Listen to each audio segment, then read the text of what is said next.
할렐루야. 예수 그리스도 이름으로 하나님 말씀 함께 나눌 시간 갖도록 하겠습니다. 오늘은 성경개론 구약 중에서 예레미야서가 되겠습니다. 예레미야라고 하는 이 성경은 예레미야 선지자 이름에서 그 서명이 기원을 하고 있죠. 이 예레미야라고 하는 이름의 뜻이 두 가지를 담고 있다고 그래요. 하나는 뭐냐면 여호와께서 던지신다. 다른 하나는 뭐냐면 여호와께서 높이신다. 좀 이상하지 않습니까? 굉장히 역설적인 두 의미죠. 여기서 던지신다라고 하는 의미는 뭐예요? 심판하신다는 뜻이고요. 높이신다, 이것은 바로 구원하신다. 뭐 이런 의미로 의역을 할 수가 있지요.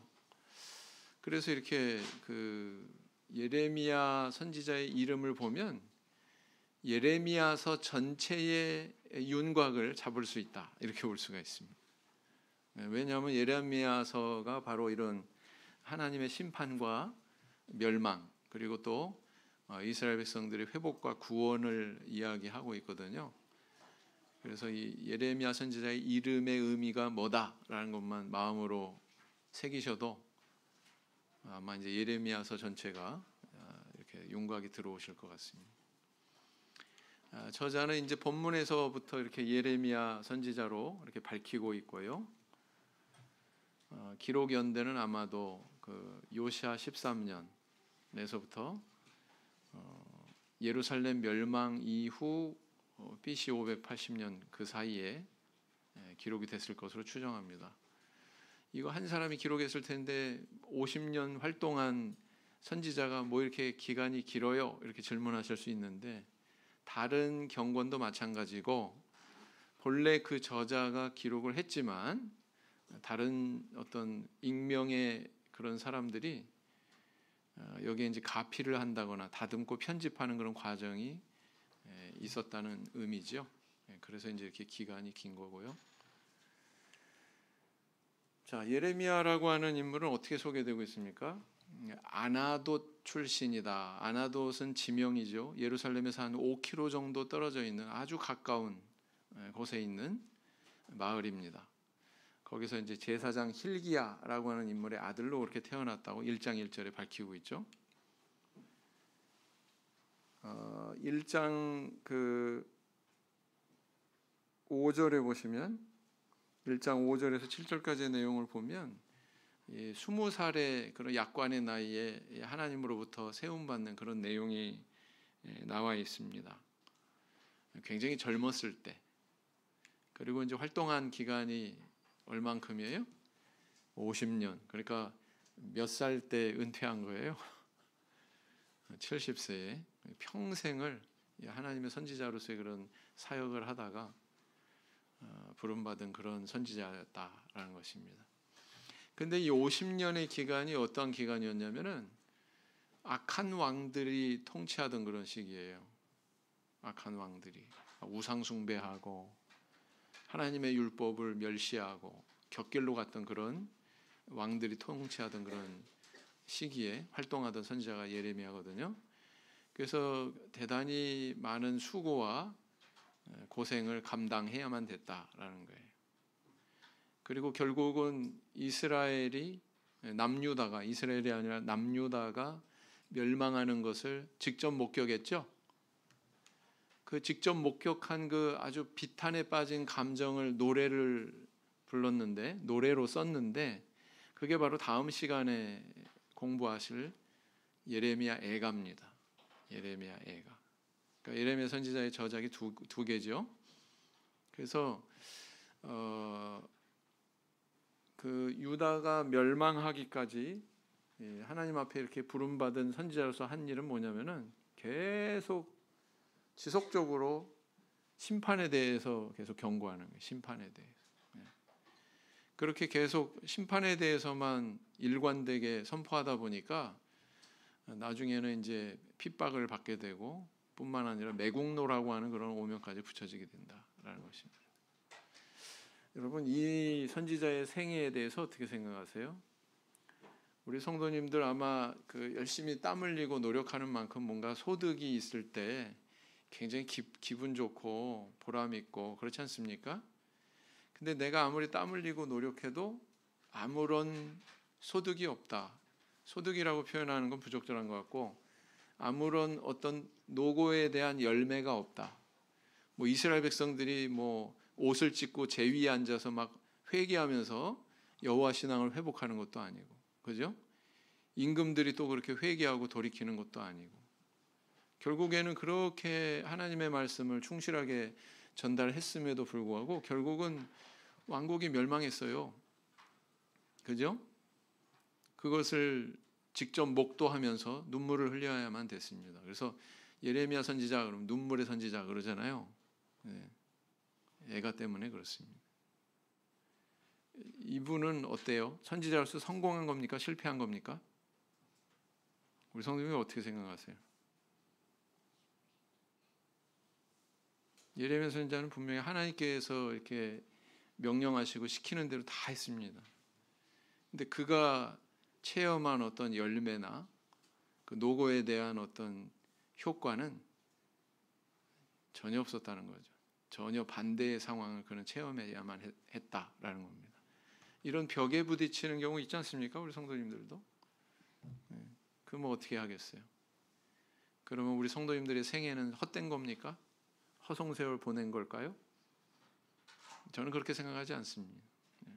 예레미야 선지자는 하나님의 말씀대로 그대로 충성스럽게 실행했고요. 그로 인해서 결과는 비록 하나님께서 그렇게 원하시는 대로 맺혀지지는 않았지만, 그러나 예레미야 선지자는 성공한 선지자고, 그죠? 하나님께서 인정하신 그런 선지자다. 거기에 의미가 있는 겁니다. 자, 예레미야의 그 배경에 대해서 한번 돌아보면 이렇습니다. 이 배경이라 하면 이제 역사적인 그런 배경이죠. 우리가 남유다에서 기억해야 되는 두 임금의 이름이 있죠. 뭐냐면 하나는 히스기야고 다른 하나는 요시야입니다. 좋은 왕이고 신앙을 개혁하고자 했던 왕이었습니다. 그렇죠? 네. 이제 이 예레미야 선지자가 활동하던 그 무렵의 배경은 이러합니다. 히스기야 사후에 므낫세 아몬의 통치기를 지나면서 또 다시 이제 극심한 그런 우상 숭배에 빠지게 되죠. 그리고 이것을 다시 또 그 요시야 왕이 등장하면서 이것을 종교 개혁을 통해서 개선해 보려고 이렇게 노력을 합니다. 또 하나님의 성전에서 율법책이 발견이 돼 가지고 그 율법책에서 명령한 대로 유월절도 다시 지키고, 그죠? 제사도 회복하고 뭐 이런 노력을 한단 말이죠. 그런데 그런 노력이 백성들의 그런 우상 숭배의 성향을 돌이키기에는 역부족이었다. 결국은 이 요시야 왕은 그 무기토 전투에 나섰다가 전사하게 되죠. 그래서 참 아쉽지만 이런 역사의 흐름을 가지게 됐고, 이후에 등장한 여호야김 왕이 있는데 이 왕은 어떤 짓을 했어요? 우상 숭배 문화를 오히려 부활시켰어요. 오히려 부활시켰습니다. 그리고 이제 이 심판에 대해서 계속 경고하니까 이 경고하는 참 선지자들을 박해했습니다. 그 가운데 예레미야가 물론 포함되어 있죠. 그리고 그 하나님의 예언이 기록된 두루마리를 불에다가 이렇게 하나씩 찢어가지고 태웠어요. 요시야 왕은 없던 그 하나님의 율법책도 이렇게 성전에서 발굴이 돼가지고 발견이 돼서 그대로 실천하고 그 말씀을 그대로 실현하려고 노력했는데 이 여호야김 왕은 거꾸로 간 거죠.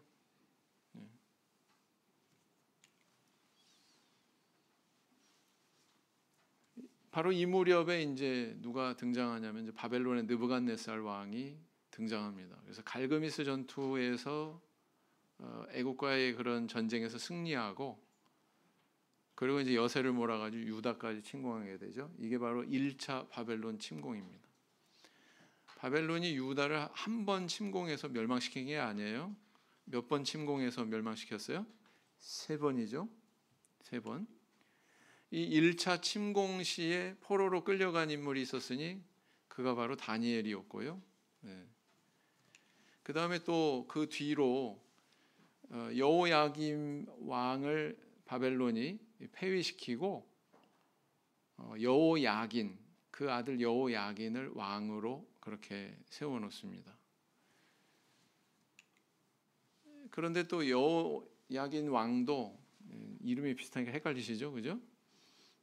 여호야김에서 두 획만 빼시면 돼요. 그럼 그 아들 이름 됩니다.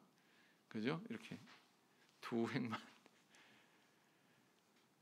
근데 이제 여호야긴 왕도 느부갓네살 왕한테 이렇게 순순히 복종하고 그렇게 생활한 것이 아니라 여기도 또 반기를 들었죠, 그죠? 그래서 이제 또 느부갓네살 왕이 또 쳐들어와 가지고 많은 사람들이 또 포로로 잡혀가는데, 이때 포로로 잡혀간 선지자가 바로 누구냐면은 에스겔이죠. 그래서 성경의 순서로는 에스겔이 먼저 나오고 다니엘이 나중에 나오잖아요. 그렇지만 포로로 잡혀간 순서는 뒤집어져 있다. 다니엘이 먼저 1차 때 포로로 잡혀갔고요. 그 다음에 에스겔이 2차 때 포로로 잡혀갔다고 그렇게 기록이 되어 있습니다. 그리고 이제 여호야김도 이렇게 되고, 여호야긴도 그 아들 여호야긴도 이렇게 되고, 이제 폐위된 거죠. 폐위되고 그의 삼촌인 시드기야가 이제 유다 분봉왕으로 세워지게 됩니다. 그러니까 느부갓네살 왕이 이렇게 세우는 거죠, 그죠? 자기 말을 잘 들을 만한 사람을 이렇게 세우는 거예요. 자, 그래서 맨 처음에는 잘 바벨론에 복종하고 순순히 그렇게 뭐 조공도 바치고 그렇게 지내는 듯 했지만, 다시 또 이 시드기야도 반 바벨론 동맹을 맺고 느부갓네살 왕의 또 심기를 건드리게 되죠. 그래서 결국은 이제 또 쳐들어와 가지고 세 번째 쳐들어와서 어떻게 됐어요? 3차 침공을 통해서 이제 완전히 멸망당하게 됩니다. 그래서 이 시드기야 왕이 이제 끌려가게 되죠, 바벨론으로. 그리고 이제 이렇게 쳐들어온 다음에 3년간 버텼지만 예루살렘은 완전히 함락되고 유다는 멸망하게 됩니다. 그게 이제 BC 586년이죠. 이런 정도 연도는 좀 기억해 두시는 것도 괜찮습니다. 기억 안 하셔도 돼요. 근데 나는 머리가 좀 그래도 잘 새겨진다 그러시면은 기억해 두시면 좋습니다. 그래서 이제 이 표면적으로는 예레미야 선지자가 이런 혼란의 시대에 그 남유다 왕국을 향해서 멸망을 향해 치닫는 그 망국의 어떤 정세를 좀 경종을 울리고자 이렇게 전달했지만, 사실은 모든 시대의 성도들을 겨냥해서 주신 말씀 아니겠습니까? 그렇죠? 하나님의 말씀을 떠나서 하나님 경외하고 경배하는 그런 신앙을 떠나서 우상 숭배의 길에 빠져든 사람한테 주시는 그런 경고의 메시지다, 이렇게 볼 수가 있습니다. 그래서 예레미야의 내용을 보면 1장은 이제 예레미야 소명기사고요. 2장부터 51장 굉장히 길죠. 2장부터 51장이 본론에 해당되는 내용인데, 그 내용의 본질을 보면 심판 경고예요. 심판 경고. 마지막에 뭐라고 써 있어요? 심판 경고 이렇게 돼 있죠. 우리 성도님들, 제가 강대상에 올라갈 때마다 맨날 하나님께서 여러분 이렇게 안 하시면 심판하십니다, 이런 얘기만 떠들면 좋아하시겠어요? 싫어하시겠어요? 네? 1년 내내 그런 얘기만 하면 싫어하시겠죠, 그죠? 근데 예레미야 선지자가 그러했다라는 거예요. 근데 그럴 수밖에 없는 게 그만큼 심각했다는 거예요. 그만큼. 그래서 25장까지는 12편의 설교가 나오는데, 제가 이걸 압축해가지고 이렇게 제목을 붙인 내용의 마지막 부분을 다 보세요. 다 뭘로 끝나고 있어요? 심판 경고, 심판 경고.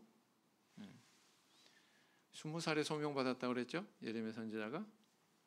약관의 그런 나이에 뭘 알겠어요, 그죠? 20세의 나이에.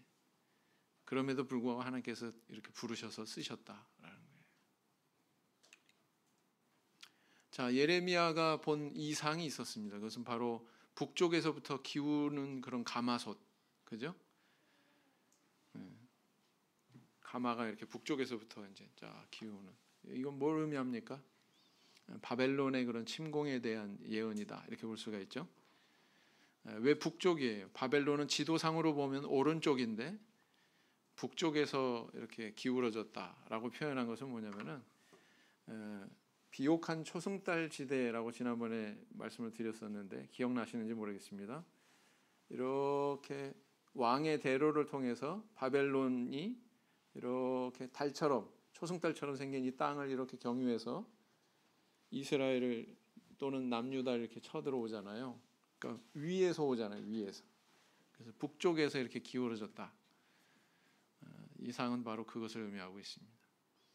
이것은 이제 외세가 침공할 것에 대한 예언이죠. 자, 읽어보겠습니다. 시작. 여호와의 말씀이 다시 내게 임하니라. 이르시되 내가 무엇을 보느냐? 대답하되 끓는 가마를 보나이다. 그 면이 북에서부터 기울어졌나이다. 여호와께서 내게 이르시되 재앙이 북방에서 일어나 이 땅의 모든 거민에게 임하리라. 이 세상에 북방에서 일어나, 북방 교회구나. 그렇게 해석하면 안 됩니다. 네. 그래서 뭐 3편의 또 4편의 5편의 6편의 설교의 마지막 부분을 보시면 다 뭐예요? 뭘로 끝나고 있어요? 심판 경고, 심판 경고 이렇게 나오고 있습니다. 왜 이렇게까지 경고하시나?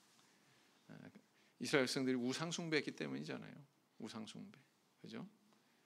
자, 그래서 여러분들 보시는 바와 같이 에베소서 또 공부할 때 이거 잘 공부를 자세하게 하실 텐데, 이게 바로 이시스 또는 뭐 아데미 이렇게 불리는, 아랍에서는 라트, 이집트에서는 이시스, 그리스에서는 아르테미스, 로마에서는 다이아나, 이오니아인들은 또 아데미, 아르테미스 이렇게 불리우는 우상입니다. 이렇게 한 우상도 나라와 민족에 따라서 명칭이 이렇게 바뀌었구나, 다 같은 신을 얘기하는구나 라는 것을 이해하시면 되겠습니다. 이런 신만 있나? 또 뭐예요? 이렇게 생긴 신도 있어요. 이거는 이제 이집트에서 방금 보여드렸던 이 신이 이렇게 또 변신을 했어요. 모양이 좀 다르죠, 그죠? 그래서 이 아들이 누구냐? 호루스예요, 호루스가. 자, 이건 가나안의 주신인 바알입니다. 바알 이렇게 생겼구나. 이게 또 다른 나라로 가면 또 바뀌어요, 얼굴이. 자기네들 멋대로 이제 막 새겨 놓는 거죠. 이건 여보 보세요. 이것도 바알신 동상이에요. 이게 크냐? 안 커요. 작아요. 마치 그 창세기에 보면은 야곱의 처인 라헬이 드라빔을 훔쳐가지고, 자기 아버지 라반의 드라빔을 훔쳐가지고 나귀 안장에다 이렇게 숨겼었잖아요. 그런 것처럼 작아요. 크기가 그렇게 크지 않습니다. 자, 이렇게 남자 신만 있냐? 여자 신도 있습니다. 이게 이제 바알 신의 짝인 아세라 신이죠. 아스다로 또는 이시타르 다 같은 신을 가리키는 명칭입니다. 그래서 가나안에는 비가 잘 와요, 안 와요? 가나안 땅에는 비가 잘 안 와요. 애굽은 비가 안 와도 상관이 없어요. 왜? 거기는 나일강이 있으니까. 나일강에서 물을 대가지고 농사를 질 수 있는데, 가나안 땅은 척박해요. 반드시 비가 와야 돼요. 비가 안 오면은 농사를 지을 수 없습니다. 그러니까 하나님 앞에 농사 잘 되게 이른 비 늦은 비 적당한 때 주세요, 이렇게 기도해야 되는데, 그게 아니라 가나안 사람들이 섬기는 농사와 관련된 이 바알과 아스다롯을 섬겼다, 아세라 신을 섬겼다라는 겁니다. 이스라엘 백성들이. 심각하죠? 말하자면 우리 성도님들이 저기 절간에 간 거예요. 우리 아들 저기 수능 고득점 받게 해주시고 좋은 학교 진학시켜 주시고 그러면서 네? 뭐 108배 하고 막 그러는 거예요. 그런 일이 있을 수 있습니까? 네. 읽어보겠습니다. 위에 형제반 밑에 자매반 시작.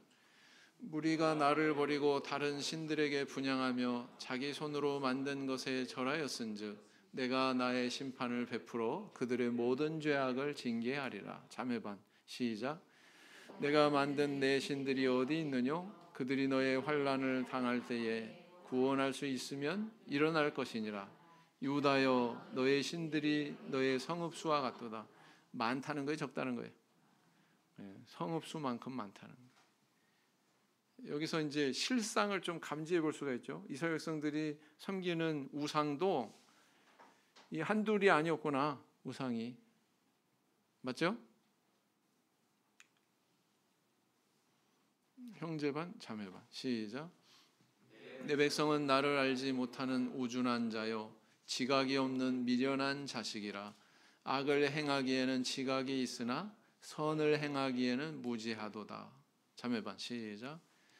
선지자들은 거짓을 예언하며 제사장들은 자기 권력으로 다스리며 내 백성은 그것을 좋게 여기니 그 결국에는 너희가 어찌 하려느냐 그랬죠. 그러니까 이렇게 신앙적으로 그 부패하게 되잖아요. 그러면 윤리도 부패하게 돼요. 윤리도. 그다음에 이제 그 예레미야 5장 31절을 5음절로 딱 바꾸면은 총체적 부패 이렇게 표현하면 딱 맞습니다. 총체적 부패. 그죠? 우상 숭배하는 나라 얼마나 웃기는 줄 아세요? 제가 웃긴다고 표현하는데 미얀마 같은 나라에서는요. 뭐 시장에서 물건을 사잖아요.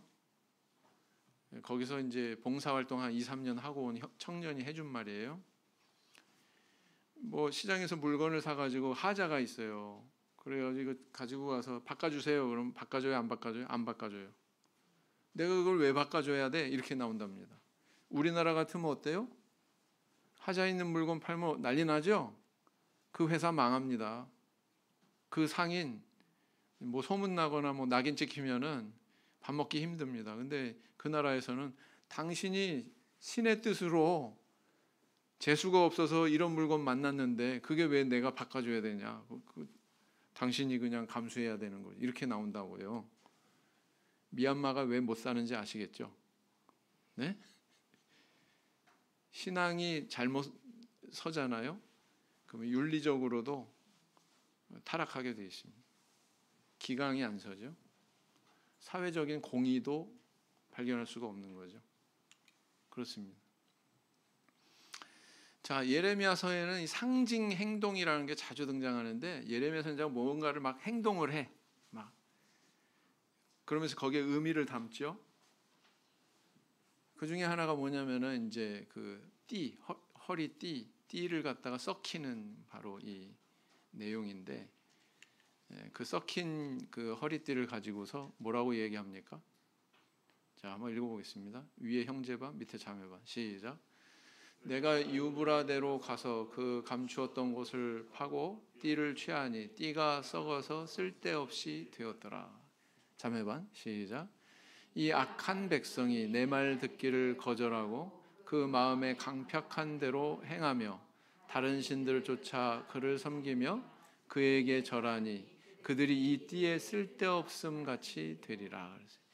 하나님의 백성이 하나님 백성으로서의 구실을 해야 되는데 못한다는 얘기죠. 띠에 구실을 해야 하는데 썩었으니까 할 수 있습니까? 없습니까? 없는 거죠. 그러니까 이 띠를 비유해서 하나님의 백성들의 그런 상태를 이렇게 빗대서 얘기하고 있는 거예요. 그래서 이렇게 뭐 12편의 설교가 다 어떤 내용입니까? 심판 예언, 심판 경고, 무화과 두 광주리의 비유는 뭐 썩어서 이렇게 먹을 수 없는 그런 광주리에 대한 내용이 나오죠. 이와 같다. 아까는 띠로 비유했는데 이제 썩어서 먹을 수 없는 악한 무화과로 그렇게 또 비유하기도 하고. 그렇습니다. 예레미야서에는 또 이스라엘 백성들이 안식일에 대해서 어떠했는지를 알 수 있는 그런 기록이 또 등장하고 있죠. 위에 형제반, 밑에 자매반. 시작.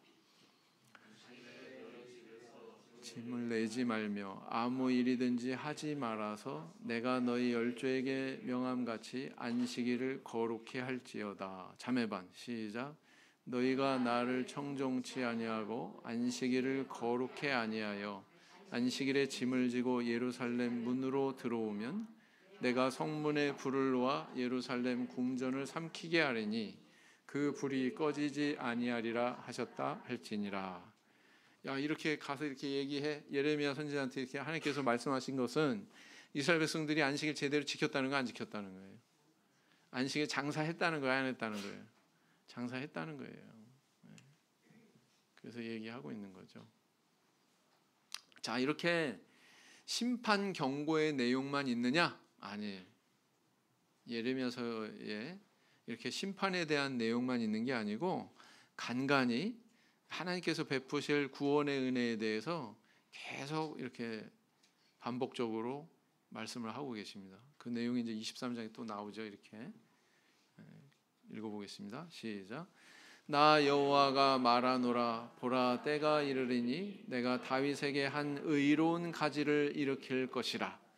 그가 왕이 되어 지혜롭게 행사하며 세상에서 공평과 정의를 행할 것이며 그의 날에 유다는 구원을 얻겠고 이스라엘은 평안히 거할 것이며 그 이름은 여호와 우리의 의라 일컬음을 받으리라 그랬어요. 그래서 이건 누구를 겨냥한 걸까요? 누구를 겨냥한 예언일까요? 이제 감이 오시죠? 예수 그리스도. 그렇죠? 예수 그리스도. 정치적으로 뭐 어떤 임금이 온다, 뭐 다윗과 같은 그런 임금이 온다, 그게 아니고 정치적인 임금이 아니고 이것은 바로 예수 그리스도가 오실 것에 대한 예언이다 이렇게 볼 수가 있습니다.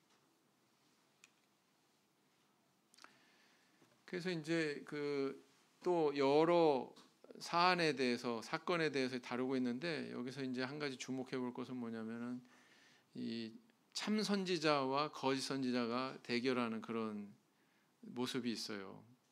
뭐 엘리야 선지자 같이 뭐 갈멜산에서 그런 대결이 아니고요. 한 번은 이제 예레미야 선지자가 이렇게 나무 멍에를 하고 너희들 이렇게 될 거야. 바벨론의 느부갓네살 왕에 의해서 이렇게 될 거야. 그러는데 하나냐가 그 나무 멍에를 갖다가 뺏어 가지고 그냥 부셔버리면서 하는 말이 하나님의 능력으로 느부갓네살을 이렇게 만들 거야. 이렇게 부셔버릴 거야. 뭐 이렇게 거짓 예언을 했단 말이죠. 그랬더니 예레미야 선지자가 어떻게 행동합니까? 그냥 무대응이죠. 그냥 길 갑니다. 그리고 나중에 하는 말이 금년 안에 당신 죽을 거예요. 하나냐한테. 그랬더니 죽었대요. 진짜로. 누가 참 선지자예요? 읽어보겠습니다. 시작. 선지자 하나냐가 선지자 예레미야의 목에서 멍에를 취하여 꺾고 모든 백성 앞에서 말하여 가로되 여호와께서 이같이 말씀하시되 내가 두 해가 차기 전에 열방의 목에서 바벨론 왕 느부갓네살의 멍에를 이같이 꺾어 버리리라 하셨느니라 하매 선지자 예레미야가 자기 길을 가니라. 하나냐가 이렇게 행동하고 이렇게 예언하고 하는 것을 보고서는 예레미야 선지자 자기 길로 갔다고 그랬죠. 근데 나중에는 이 하나냐가 죽습니다. 28장 마지막에 보면 하나냐가 죽었다고 그렇게 기록이 되어 있죠. 그 다음에 이제 여호야김 왕이 두루마리 불태웠다고 그랬잖아요. 하나님의 예언의 말씀이 기록이 된 두루마리를 불태우는 그런 사건도 있었고, 그 다음 예레미야 선지자와 시드기야 왕이 둘만 독대해가지고 아주 간절하게 예레미야 선지자가 이제 전달을 하지요. 바벨론에 항복하세요. 항복하면 살 수 있습니다. 근데 계속 이렇게 저항하면 아마 내가 예언한 대로 저주를 받을 겁니다. 심판받을 겁니다. 그래서 계속 그렇게 이야기를 하지요. 나중에 이제 유다 백성들 가운데 이 난리통에 이제 애굽으로 이제 피난 간 그런 사람들이 있게 되는데 그 사람들에 대해서도 역시 심판이 있을 거라고 이렇게 경고를 하고 있죠. 못 피한다는 거죠. 그죠? 자, 그런 심판의 내용이 있지만 또 어떤 내용이 또 나와요? 성령에 대한 예언. 나의 법을 그들의 속에 두며 그들의 마음에 기록하여 나는 그들의 하나님이 되고 그들은 내 백성이 되리라. 이 말씀 어디에 있는 거예요? 예레미야 31장에 있는 거예요. 이것은 근데 육적인 이스라엘의 회복에 대한 얘기가 아니고 영적인 이스라엘의 회복에 대한 이야기죠. 다시 말하면 예수 그리스도께서 세우실 천국에 속한 그런 메시지를 전하고 있는 겁니다. 이게 언제 성취가 된 거예요? 오순절날. 그렇죠? 그렇습니다. 참 어떤 임금은 그 성전의 율법책을 그렇게 발견해 가지고 충직하게 그걸 실천하려고 하는데 어떤 왕은 하나님의 말씀을 불태우고 앉았고, 그죠? 이렇게 달라도 이렇게 다를 수가 있구나. 읽어보겠습니다. 시작. 왕이 여우디를 보내어 두루마리를 가져오게 하매 여우디가 서기관 엘리사마의 방에서 가져다가 왕과 왕의 곁에 선 모든 방백의 귀에 낭독하니 때는 9월이라 왕이 겨울 공전에 앉았고 그 앞에는 불 피운 화로가 있더라. 여우디가 3편 4편을 낭독하면 왕이 소도로 그것을 연하여 베어 화로 불에 던져서 온 두루마리를 태웠더라. 예레미야 선지자는 또 어떤 일도 당해요? 이렇게 심판을 예언한다고 하는 얼마나 싫어했으면은 물 없는 구덩이에 이렇게 던져가지고, 그죠? 감금하기도 하고 이런 일을 당했습니다. 그런데 예레미야가 옳았다, 그가 참 선지자다라는 것이 어떻게 밝혀졌습니까? 결국은 예루살렘이 함락이 되죠. 예언대로 그대로 실현이 됩니다. 참 그러지 않았으면 좋았을 텐데 그대로 실현이 되죠. 읽어보겠습니다. 시작. 유다 왕 시드기야의 9년 10월에 바벨론 왕 느부갓네살과 그 모든 군대가 와서 예루살렘을 에워싸고 치더니 시드기야의 제11년 4월 9일에 성이 함락되니라. 예루살렘이 함락되매. 그랬어요. 그 결과 어떻게 됐습니까? 바벨론 왕이 시드기야 왕의 눈을 빼고는, 그리고는 바벨론으로 끌고 가죠. 근데 죽이기 전에 시드기야 왕의 눈앞에서 왕자들을 살해합니다.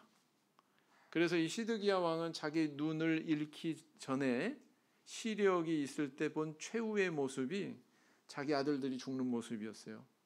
얼마나 가슴 아픈 사실이에요, 이게. 그죠? 아마 그게 평생 남았을 것 같아요, 기억이. 그 마지막 눈 뜨고 있을 때 본 장면. 이런 심판이 있었던 거죠. 자, 읽어보겠습니다. 시작.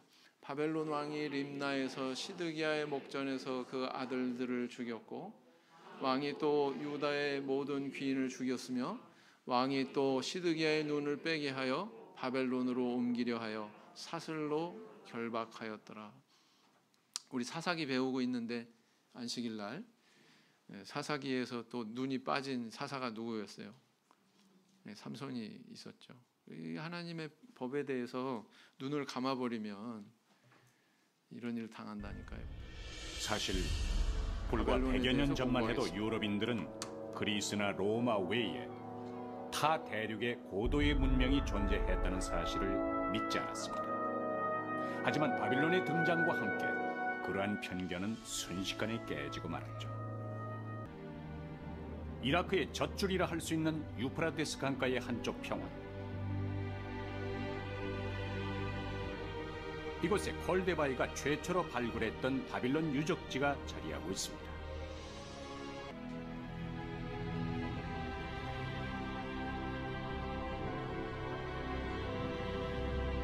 지하 20m에서 발굴해낸 이시타르문의 실제 기단입니다. 바빌론 심장부로 진입했던 가장 큰 관문이기도 했죠. 바빌론은 언제 누구에 의해 건설됐을까요? 그것은 바로 이 사람, 지금의 이라크 남부 지역 출신의 이 젊은이로부터 시작됐습니다. 어려서부터 총명했고 야망이 넘쳤던 이 젊은이는 아버지와 함께 아시리아로부터 바빌론을 되찾았고 기원전 605년 아버지가 죽자 바빌론의 왕위에 등극하게 됩니다.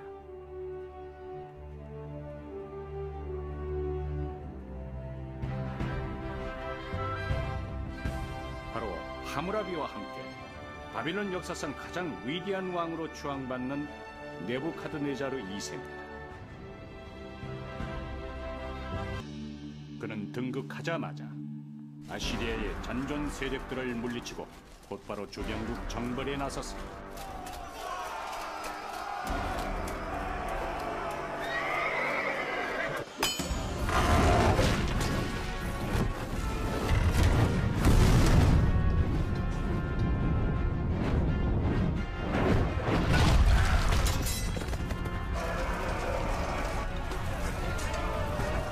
그렇게 이집트 일부, 시리아, 팔레스타인, 예루살렘이 그의 수중에 들어왔습니다. 명실공히 제국의 왕이 된 것입니다. 그는 여기서 얻은 부를 통해 사막 위에 역사상 가장 거대한 도시를 건설했죠. 바빌론입니다. 넓은 쪽 성벽의 길이는 18km에 달하며 긴 쪽은 무려 72km까지 뻗어 있다. 성벽의 높이는 14m이며 3중으로 되어 있고 성벽 위로 난 길은 4마리의 말이 끄는 마차가 멈추지 않고 비껴갈 만큼 넓다. 당시 바빌론의 인구는 약 15만 명 정도였던 것으로 밝혀졌습니다. 기원전 6세기 당시엔 세계 어떤 도시보다 큰 규모였습니다. 네, 여기까지. 지금 뭐 15만 그래봐야 뭐 청주가 85만이잖아요. 5분의 1도 안 되는 그런 규모지만 옛날에는 이 시대에는 인구가 전 세계 인구가 그렇게 많지 않았기 때문에 굉장히 큰 대도시였다라는 겁니다. 아까 잠깐 나오듯이 전쟁해 가지고 여기저기서 이제 약탈한 것으로 이룩된 도시가 바로 뭐였어요? 바벨론이었다라는 겁니다. 자, 그리고 이제 46장부터 51장까지 내용은 이제 열방에 대한 심판 예언이죠. 그래서 여러 가지 국가들에 대해서 이사야서와 마찬가지로 하나님의 심판이 임할 것이다라고 이렇게 예언을 하고 있는데 애굽, 블레셋, 모압, 암몬, 에돔, 다메섹, 게달과 하솔, 엘람, 마지막에 뭐가 있어요? 바벨론. 한번 생각해 보세요. 바벨론에 하나님의 심판이 있을 거다. 사실 이 무렵은요, 바벨론이 가장 강성했을 때입니다. 느부갓네살 왕, 서슬 시퍼론 그 왕이 있던 그 시대에 예레미야 선지자는 이미 바벨론의 멸망에 대해서 내다보고 예언한 거죠. 하나님의 음성을 그대로 받아서 예언을 한 겁니다. 그래서 정말 이 예언대로 나중에 바벨론이 몰락하지 않습니까? 아마 이 당시에는 꿈에도 생각 못했을 거예요, 그죠? 근데 결국은 이렇게 몰락하잖아요. 우리 하나님 말씀이 참 신실하다. 자, 제 52장은 마치 뭐 마지막에서 정리하듯이 그냥 역사에 대한 부록 성격으로 기록을 하고 있습니다. 그래서 시드기야 왕이 어떻게 됐고, 저 바벨론에 가가지고 결국은 죽게 됐고, 여호야긴 같은 경우에는 좀 희망적인 그런 내용도 기록이 되어 있죠, 그죠? 그래서 바벨론 왕이 자기 상에서 같이 먹게 하고 또 일정한 분량의 또 어떤 하사품이랄까, 뭐 그런 것들을 또 주었다 이렇게 이야기하고 있죠, 그렇죠? 그래서 이렇게 남유다 왕국의 몰락의 내용에 대해서 기록을 하고 있는 것이 바로 예레미야서입니다. 자, 말씀드린 대로 어떤 맥락으로 기록을 하고 있냐면은 징벌과 심판에 대한 예언이 있고 이것만 있는 게 아니라 뭐라고 했어요? 긍휼과 회복에 대한 예언도 있다고 그랬죠. 이게 두 개가 역설적이긴 하지만 예레미야라고 하는 이 이름의 역설적인 의미를 담고 있는 것처럼 예레미야서 안의 내용도 이렇게 역설적인 내용을 담고 있다라는 겁니다. 너무 빨리 넘겼나요? 제가 요즘에 너무 빨리 넘긴다고 좀 원망을 듣습니다. 기록할 시간을 좀 달라고. 그리고 한 번만 얘기하지 말라고. 이번 안식일은 절대로 한 번만 얘기하지 말아야지.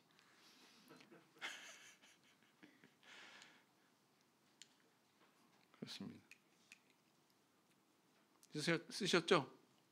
네? 이거 한번 읽어보겠습니다. 이게 노른자 구절이죠? 핵심 구절이죠. 시작. 나 여호와가 말하노라. 그러나 그날 후에 내가 이스라엘 집에 세울 언약은 이러하니 곧 내가 나의 법을 그들의 속에 두며 그 마음에 기록하여 나는 그들의 하나님이 되고 그들은 내 백성이 될 것이라. 이게 성령에 대한 예언이잖아요. 그죠? 근데 성령을 이 마음속에 주신다 이렇게 표현하지 않고 나의 법을 그들의 속에 둔다. 그들의 마음에 기록한다 이렇게 표현했다는 거예요. 하나님의 법은, 율법은 우리 몸 밖에 책으로 이렇게 기록이 되어 있었잖아요. 그죠? 이제 그것을 우리 마음속에 새겨 넣으실 것이다. 그렇게 이야기하고 있습니다. 자, 예레미야 교훈들 보면 어떤 내용이 있어요? 여호와를 버린 백성은 이렇다. 그래서 실상이 이러이러이러하다.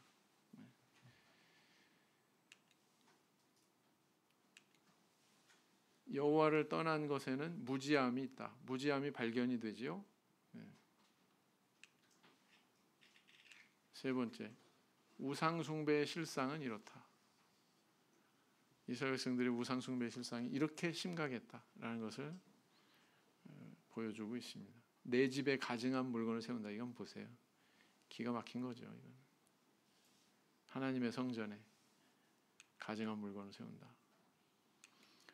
그 다음 멸망이 임하기 전에 실상은 이렇다. 아까 다섯 음절로 제가 뭐라고 정리했냐면 총체적 부패 그랬잖아요.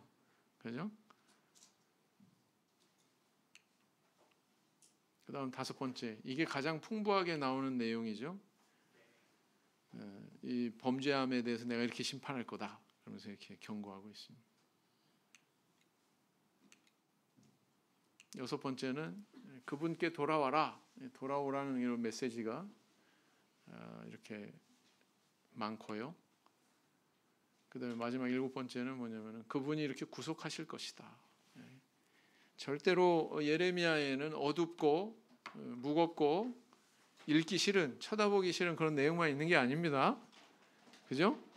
하나님의 구원에 대해서도 분명히 선포하고 있고 희망적인 내용도 기록하고 있습니다. 아마 그 신앙에 대해서 잘 이해가 깊지 않으신 그런 성도님들은 제일 읽기 싫어하는 성경 중에 하나가 예레미야일 거예요. 예레미야 예가 이것도 가장 참혹한 그런 내용들이 나오고 있기 때문에 그렇습니다. 그러나 분명히 알아야 될 것은 우리의 실상이 그러하다면 우리 명심해야 되죠. 그죠? 그럴 수 있다면 사실 저는 그렇게 생각해요. 우상 숭배하지 않는 사람은 한 사람도 없다. 정도의 차이가 있을 뿐이지. 우리의 그 신앙생활의 여정은 내 안에 감추어진 그 하나씩 하나씩 우상 숭배의 성향이나 요소들을 양파 껍질 벗겨내듯이 하나씩 하나씩 이렇게 다 제거해서 하나님 앞에 이렇게 순전한 모습으로 점점 변화되는 거. 그거 우리 신앙생활 아니겠습니까? 그렇죠? 사실은 우리에 대한 얘기다. 이렇게 받아들이셔야 돼요. 그래서 그런 변화의 그런 움직임이 우리 안에 있게 하시기 위해서 하나님께서 이렇게 말씀을 주시는 거다라는 것으로 이해하시고요. 비록 입에 넣기에는 쓰지만 넣고서 잘 씹어서 삼키면 아마 내 인생에 단 열매가 맺히는 그런 걸음이 될 수 있을 것 같습니다. 그렇게 읽으실 수 있죠? 네, 그렇게 읽으시라고 주신 성경입니다. 자, 오늘 여기까지 살펴봤습니다. 묵상 기도하시겠습니다.